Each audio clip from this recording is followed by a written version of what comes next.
All right, everyone, welcome to another episode of Rhody Football Gameday. I'm Noah McLane alongside Connor Derosia and Jonny Blair. And, folks, we have a fantastic episode. We have a lot going on. We're here at the tailgate. We are excited for, of course, the Governor's Cup. But, guys, this is the first ever fully recorded live show. We get to bring it to you live right here. And we are very happy to do so. A shout out to some of our special events. There's food. There is live music. A big shout out to DJ Spiffy for coming in today. And then a chance to win some free merchandise as well. And guys, we are going to welcome in our first guest, the man that needs no introduction. In just a moment, we will be joined by the head coach of Rhode Island football, Jim Fleming, joining us right here on the first live show of Rhody Football Gameday.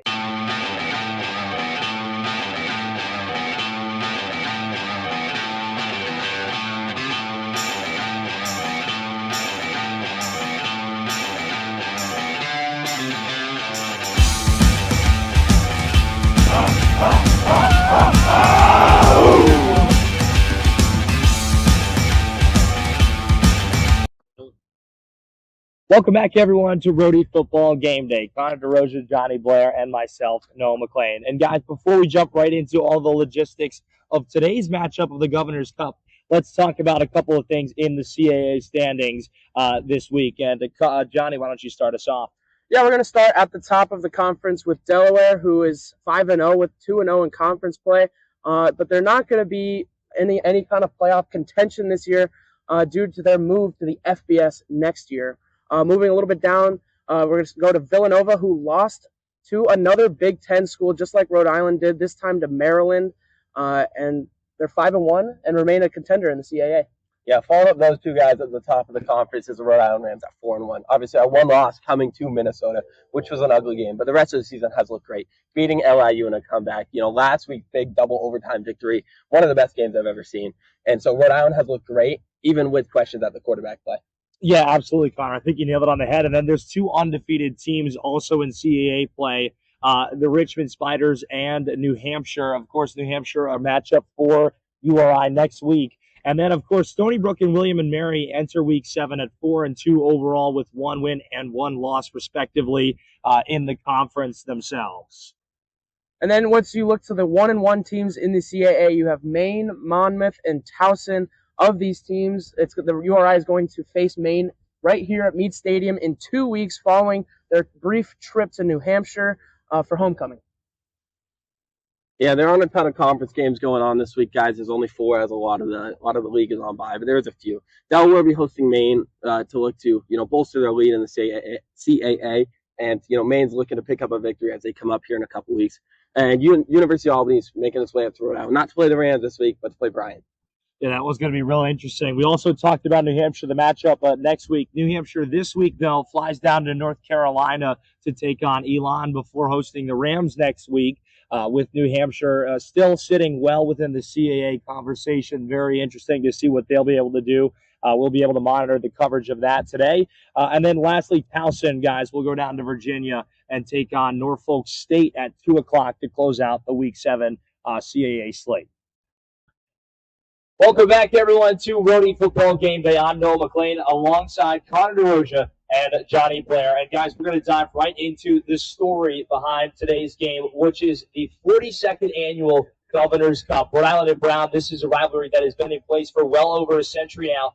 These two teams have actually been facing off against each other, guys, since 1909. So this is no interesting story to come in from just the beginning. This has been going on for a long time. And we're going to jump right in to this right here. Yeah, so it's a long history here of this Governor's Cup, and it wasn't always called that. For decades, it was the annual William T. Broomhead Trophy that these two teams would fight for. In the 1970s, the trophy actually went missing, and then they replaced it with what is now known as the Governor's Cup. And Connor, you have a little bit more about what has been transpiring in this rivalry since it was renamed. Yeah, still don't really know where that William T. Broomhead Trophy went, but, it's been replaced by something bigger and better. The Rams, over these last 40-ish years, have a record of 22-19 in the Governor's Cup. Recently, like Noah said, winning 5 straight. It's been huge. A lot of dominance from the Rhode Island Rams. No Rhode Island team has ever actually won 6 in a row. The only other team to win 5 in a row was the 80s and 90s Rhode Island Rams from 88 to 93. So, sorry about that. The Rams look to get that 6th trophy for the first time ever, and Governor Daniel McKee will actually be in attendance to deliver the Governor's Cup trophy to the winning team, whichever side it will be. Yeah, and guys, I think you just nailed it on the head. It's something important to note is if anyone knows where that trophy from the past is, I know there's a lot of alumni here. This is the alumni tailgate. If you have any insight to that, maybe let us know because we're not quite sure where that is. But we're going to jump into in just a few moments. We're going to talk about some of the predictions that we have today. All right, everyone, welcome back to Rhody Football Gameday, our first live show of the year. It's so great to be back, and of course, it wouldn't be the same without the man, Jim Fleming, the head coach of the Rhode Island Rams. How's it going? It's going well. We've got a game here in a couple hours and looking forward to seeing what we're going to put out there. Now, Coach, it's been a month since you were on those sidelines right over there in Meade Stadium. How good does it feel to be back here with the Rhody faithful all showing out here at this tailgate? I just can't wait. I woke up this morning and felt like it was a kid at Christmas. It's just, we've had a good week of practice. I feel we're well prepared. We know where we need to improve, and then to be able to come home to a sold-out crowd, on a day like this. Who's got it better than us? Indeed, not many teams have it better than us right now. 3rd in the conference. You come into this game at 4-1. Rough loss against Minnesota, but you guys have looked great the rest of the way. So, what's the mindset going in against Brown, the biggest rivalry of the season for you guys? What's the mindset of yourself and the team? Well, the mindset starts with the rivalry. Anything can happen in a rivalry game. They're wild, and they've always been very close competitions with us. There's a lot of pride at state, in-state kids that people that are really looking into, that interstate rivalry. It's a first step of a state championship for us when you look at us, Brown and Bryant. But, we're playing for the cup, so that's where it starts. Now, what I'm expecting out of us is our best performance. We've been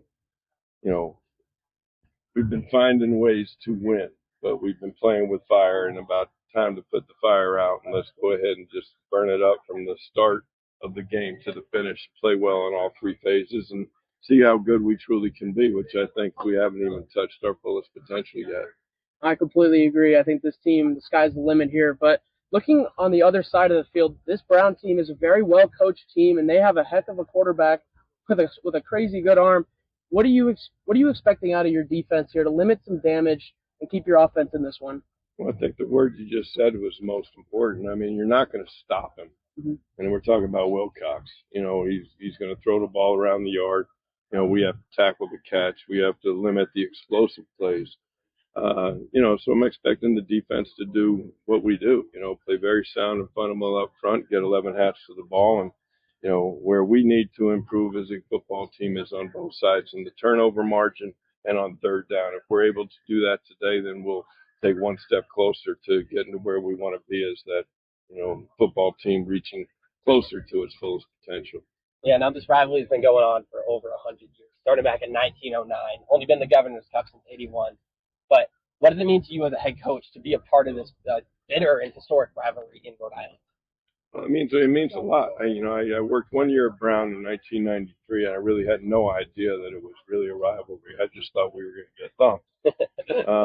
But since coming here, the importance is very clear with our alumni, our fans, our people in the state. We're a state institution. We're a blue-collar group. A lot of people want to, understand to have those bragging rights that we went in there and we took care of business versus Brown and have a year to be able to continue to talk about that. Now, of course, we've got 5 in a row. We'll go to 6 right now, which I'll be just fine with. But it's going to take a full effort today to try to get that done. And, Coach, what's so special about this particular rivalry, this Governor's Cup game, that separates it from just any other regular type of rivalry game? Well, all rivalries are significant, but this one is that, you've got the governor of the state coming here. He's going to present a trophy to one of us at the end of that game. That trophy's been in our office for 5 years. We want to keep it there. They want to take it. So, it comes to a head. So what makes it special is you got two teams that are fighting for something that's extremely important to them, and you've got the recognition of the governor, who is, and the state of Rhode Island, who has, done incredible things in terms of giving us resources and opportunity to continue to build Rhode Island football to what we all think it can be.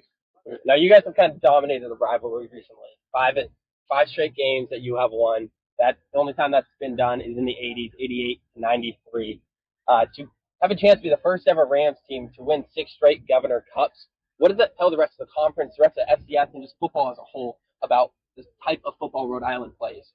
Well, I think it accentuates that we do have good football here in the state, but you start talking about the other piece, numbers have a way to catch up to you. I'm a superstitious guy. We're not going to go ahead and talk about number 6 until 3 hours from now, 4 hours from now.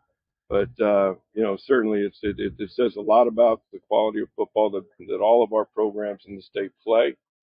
But, we got to win this one. And what it will be for us will be another victory. And when you look at getting to the playoffs, getting in the championship conversation, every win's absolutely vital. And this one's huge for a number of different reasons, and mostly because of the cup.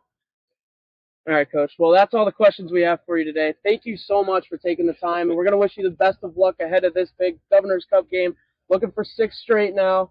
Don't want to stop jinxing me. Yeah, I was just about to say I don't want to have any bad omens out there, but we're going to be rooting for you here on the sideline. So thank you so much for taking the time, as always. You guys rock, man. Great job. Thank you. All right. Thank you. Go Rhody. Welcome back, everyone, to Rhody Football Game Day. And, guys, we are approaching the 1 hour away mark here for the 42nd Governor's Cup between Rhode Island and Brown. Now, let's take a deep dive into the preview for both teams, and we're going to start with the Brown Bears. Yeah, so the Bears come in today with a 2-1 record on the year. Week 1 win over Georgetown when they went down to Washington, D.C. They got the win there. They also got their first win at home on the year against Harvard that came in a shootout where they won 31-28 before they lost to Bryant, an in-state rivalry game just like this one is today, 42-35. Yeah, and the Bears' offense is led by fifth-year senior Jake Wilcox. He's got big arm, big, strong guy. But he's a bulky guy, but he throws the ball a lot. Looking back to last year, threw the ball 55 times, only completing 31 for 272 yards. But he's a big, strong-armed guy. But he did throw 2 picks, so he is, a quarterback that will put the ball in harm's way. So finding a way to take advantage to get an interception from Jake Wilcox will be huge for this Rams defense. Yeah, absolutely. And we talk about the throwing game. Now let's move to the ground game. And kind of like the Rams over the first few games, that was looking to find an identity. And, guys, now it has started to still continue to look for that identity. They have yet to find their 100-plus yard rush on the season. The Bears have a threatening duo at wide receiver as well, and Mark Mahoney and Solomon Miller, who have combined for 21 receptions and 399 receiving yards, complemented by 4 touchdowns in 3 games. And then Matt Childs at running back has added another 10 catches, so he's showing his versatility in that sense, 206 receiving yards and 2 touchdowns. And now as we get a look into the trenches for the Bears, their offensive line has allowed 10 sacks in their first 3 games. Not a good stat for the Bears, but their defense has forced 5 turnovers in their first 3 games, which is very noticeable because the Rams have notably had a pretty big turnover problem at the start of this year. So Brown kind of having the advantage in the turnover department, but their defense is led by linebacker Sam Smith, who has a running mate in Caleb Moorhead, and that's just kind of a deadly duo right in the front 7 for the Bears. Yeah, absolutely. And, we talk about that ability to clean up the turnovers and really take advantage of the special teams. Those are 2 things that Rhode Island will be looking to do today against the Brown Bears. And we'll dive a little bit deeper into the URI look today and what they'll bring when we come back right here on Rhody Football Game Day.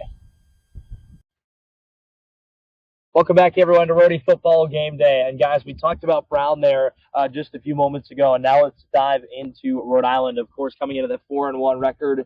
They are undefeated in CAA play this far. Last week, a thriller against Hampton, 46-44, double overtime win. And today marks only the 3rd game of the season here at home, where the Rams will look to establish that run game that has really been, establishing itself over the last few games much better than it had in the beginning. And then also it'll be very interesting to see what that quarterback conversation brings. We've seen a lot of different things. But on the season, the Rams have averaged 4.7 yards per carry with 9 rushing touchdowns and well over 700 different yards. Yeah, you kind of just hit it right on the head. The running game has really hit their stride over the past few weeks, and they do have that running back by committee led by Malik Grant with over 400 yards rushing and 4 touchdowns, Deion Silas and the captain Gabe Sloat, all leading that running back room to a very efficient group altogether. And then also it doesn't hurt when you have a mobile quarterback like Devin Farrell, who has 140 rushing yards and 2 touchdowns on the ground this year. They're all doing their part in the running game, helping that become the strength of this Rhode Island club. Yeah, that rushing attack has helped the receivers so much. We've had question marks at the quarterback position. We see Hunter Helms every game. We see Devin Farrell every game. But these wide receivers have so much talent. And so having a good rushing attack where teams have to stack the box, they can't just run nickel every single play. They have to throw, more linebackers in the box. Marquise Buchanan already nearing 300 yards receiving. Greg Gaines III and Sean Harris Jr. aren't too far off at 200. And Tommy Smith, converted tight end to wide receiver, has looked great in flashes. Look for him to get more action as the season goes on. Yeah, you're absolutely right. I think you guys just nailed that on the head. Offense is starting to click in a lot of different areas. Of course, that quarterback conversation is still very interesting. But, guys, the wide receivers and that running back room have really started to gain some more depth, which is something Rhode Island was looking to do. Now let's switch over defensively. Cole Brockwell. He is on a tear against the ground game. He's had 48 total tackles, including 6 for a loss this season, and he has also forced a fumble and a fumble recovery. Linebacker A.J. Pena, I mean, there is just so much that you can say about this guy. He's another guy, a monster game last year against Brown, who Brown will need to know where he is at all times on the field. Last year, 42 tackles, 8 for a loss, 5 sacks in the secondary. Let's make also sure to be on the lookout for Emmanuel Gomes. Yeah, Emmanuel Gomes has been a long-time Ram, a mainstay in that secondary, but he's going to play a very big part in this game due to the injuries to Andre DePina-Gray and Tremel State-Jones, who both went down with injuries last week. So the secondary a little banged up, but look for Gomes to step up. But at the end of the day, this is 2 teams that are built through the trenches. They take pride in that on both sides of the ball. So I think this game will be decided by whichever team wins that matchup. Yeah, I mean, I think you guys just nailed it on the head, and you can't say it much better. This is two teams that, especially in a rivalry game, guys, where it doesn't matter who's on the field, it's next guy up mentality. If one guy goes down, it's help him up and keep on moving. When we come back, we're going to have some interesting game predictions, and hopefully Connor will keep his life today and make the smart decision. So we will see what the game predictions are when we come back right here on Rhody Football Gameday. Welcome back, everyone, as we are about to get started here on Rhody Football Gameday. Connor Derosia, Jonny Blair, and myself, Noah McLane. We have now our one of our favorite segments, guys, and this is our predictions. And before we start, Connor, please make the right decision today. So the first question that we have is which team scores the first touchdown, and who of that program gets us started? We're going to switch it up. We're going to start with Connor today. Connor? Yeah, I actually think the Rams get on the board first. I think Malik Grant's been running like a horse recently. He's had multiple touchdowns called back this season, over 130 yards rushing last game. I think he gets in the end zone on the first possession of the game on the ground. Well, there we have it. Johnny, how about you? Who are you thinking today? For me, it's staying on the ground, but not Malik Grant. I think it's going to be Devin Farrell. He's going to run one in, little quarterback option in the red zone, and I think he's going to keep it and get on the board. Well, Johnny, you just took the words right out of my mouth. I have to apologize to Devin Farrell because last week I said that Hunter Helms was going to have a breakout week, and Devin Farrell came back and said, hey, listen, I heard that episode of Rhody Football Gameday, and I'm going to show you why I am going to be the starter. We still don't know that to be the case, but I agree. I think Devin Farrell is going to be the guy to get it done to start us off today. Now, guys, which team is leading going into halftime? This is something that the Rams have struggled with, is getting out to an early start and an early lead. They've been able to come back, but which team goes out and gets the lead heading into halftime? Yeah, I'm actually going to take the Brown Bears to lead into halftime. The Rams have struggled early in games. We've seen our bread and butter is late in the fourth quarter, making big comebacks, great coaching, great play on the field. But I think the Brown Bears with Jake Wilcox at quarterback will take a slight lead, probably a 3 to 7 point lead going into halftime. And Johnny, how about you? You know, for me, I'm actually going to stay a little bit Rhody faithful here, but I think Rhode Island is going to lead going into halftime. I think this is a game that's going to be won in the trenches, and I think Rhode Island is going to want to get off to a fast start in this game. I think they're going to want to hit the ground running and win at the line of scrimmage early going into halftime. Yeah, Johnny, I'm going to agree with you in some sense. I agree with Rhode Island, but I think the ground game, guys, has started to really come alive, and that was something that Head Coach Jim Fleming talked about as a necessity to come into play. Today, this ground game certainly will be a factor, and I think that it's going to get them to that hot start that they've been needing to do so far. So who has the breakout performance of the day, and maybe, like, what does that look like? Yeah, I'm just going to go the entire secondary. The secondary's been banged up. Andre Pena-Gray has been injured, and so has Freddie Mike, two of the best defensive backs on the team. So look for, Emmanuel Gomes, like we talked about earlier in the show, to make a big impact.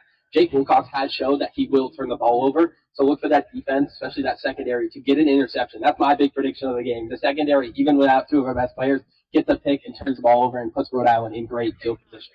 Well, there we have it. We have an interception prediction. And Johnny, how about you? For me, I'm going to stay on the defensive side, but I'm going to go towards that pass rush. You just mentioned the injuries in the secondary. It's going to be crucial for the pass rush to get home fast so that the secondary has a little bit of food left on their plate, if you know what I'm saying. Kind of just get home early so that the secondary doesn't have to do too much with all these injuries. Now, guys, we talked earlier about a guy that has been mentioned so many times on this show, and it's A.J. Pena. Because when you look at his numbers throughout this season, but also what he did last year, including 8 tackles for losses, multiple sacks, he has been a guy that just loves to play this rivalry. He eats, sleeps, and breathes Rhode Island football. This means so much to him, and I think A.J. Pena is going to be the stud of tonight's game. And finally, maybe the final score prediction, and again, let's be smart, and Connor Derosia, we're going to start with you. Your final score prediction and who wins? So I'll give the score prediction first, 27-24. I think the Rams pull this one off. Okay, I've been going back and forth with the injuries in the secondary, but Jake Wilcox has shown he will turn the ball over. I think getting that turnover for the Rams is going to be paramount. It's going to be a close one down the stretch. The in-state rivalries, big-time rivalries, always end up being good, close games, but I think the grit and the grind of this Rhode Island team down the stretch, multiple 10-plus point comeback victories already this season, is going to be able to pull it off in the end and end up victorious. All right, so we got one Rhode Island victory. Johnny, what do you got for us? I'm going to stay on that side. I think Rhode Island's going to pull out the victory today. I think the score will be 24-17, somewhere in that area. I think that Rhode Island, their defense is going to step up, really impact the passer here, because we have talked about Jake Wilcox and his ability to make big plays for this Brown offense. But I think this Rhode Island defense shows out and proves why they're one of the best teams in the CAA and moved to 5-1 on the year.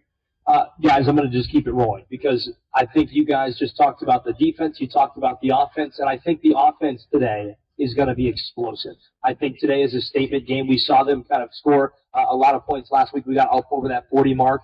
I think they're going to get into the 30s today, maybe not 44 or 46, like last week. That was very unique, but I'm going to go with a final score prediction of 31-24 in favor of URI. The Rams will come out, again, only one loss here in the Governor's Cup at home, and that stadium is going to be rocking and rolling, and I think that is what will do it. And for our segment today, this is all we have for you guys, but make sure that next time we come out, we will be here next week on our regular recorded show on YouTube and TikTok. Make sure to follow Rhody Front Office, and then we will make sure to be back with you live. And all of that will follow. So one more time with Connor Derosia, Jonny Blair, and Noah McLane, we say thank you. This has been an episode of Rhody Football Game Day.